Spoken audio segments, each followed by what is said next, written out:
Good evening. My name is Chris Kraus. Thank you very much for selecting my video for tonight's discussion board.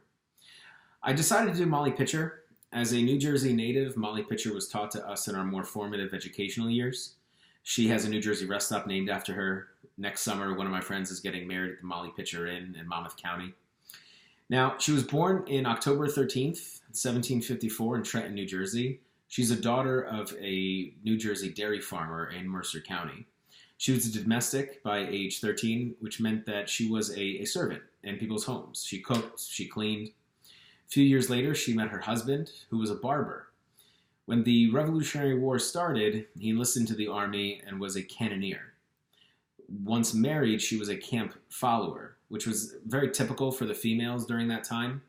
Whereas the females would be nurses in makeshift hospitals, they would cook, they would clean, they would also tend to the wounded and carry buckets of water to the battlefield when necessary. And that was Molly's job. Now, her name is somewhat of a misnomer. There were actually many females who participated in the Battle of Monmouth that were called Molly Pitcher. The idea of Molly Pitcher is more of a nom de guerre, a war name, assigned to her because of her gallant bravery during the Battle of Monmouth. During this battle, June 20th, 1778, she took over for her wounded husband. Her husband fell. She saw this happen. She immediately, without hesitation, came to his cannon and started operating it. So for tonight, I thought it'd be fun to bring some of my own little manipulative cannons here. So here's one, a nice example of a cannon used during that time. And same thing with this. Now, what Molly Pitcher would do, and this thimble can represent it, she would bring pitchers of water to the front.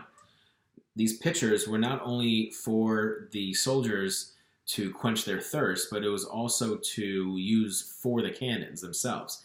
Now, basic operation of a cannon, you have the cannon itself, you have the projectile, but what's very important, and this Q-tip will symbolize that, is the ramrod. So there'd be two types. One would have a sponge. This would have sheepskin on it, fleece, and you would dip it into the water and you would clean the inside of the cannon. So this is what Molly Pitcher did upon operation of the cannon. She's seen this done multiple times.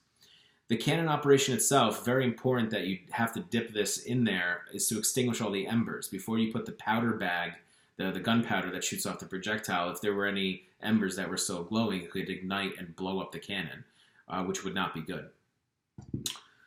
Now, another reason why cannoneers and the military are so important, so one of these challenge coins, as a former Marine, I was given this by a friend who's also a cannoneer, who during his schooling for the Marine Corps learned a lot about Molly Pitcher and her contribution as well.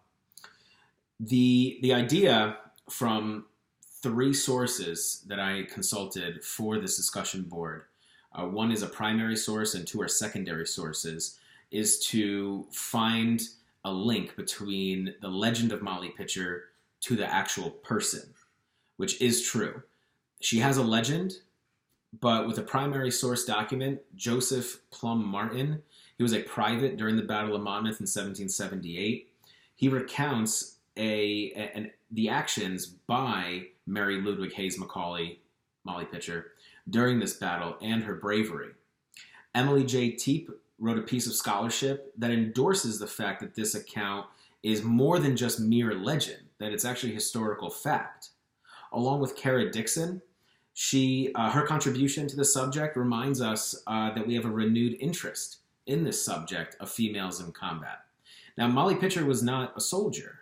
She was the wife of a soldier, but she still did participate in the Battle of Monmouth. She later goes to Carlisle, Pennsylvania. She died in 1832. But I think the most important takeaway from Molly Pitcher, from Mary, is her bravery. That being a lowly camp follower and supporting the brave men was the fact that females can also have a part in war. And as a former Marine myself, I've served with many females in Afghanistan in my unit, and they were just as brave, if not braver, than the men in our unit. Molly Pitcher will forever have this legend about her that through historical research is fact. And again, thank you very much for watching my video.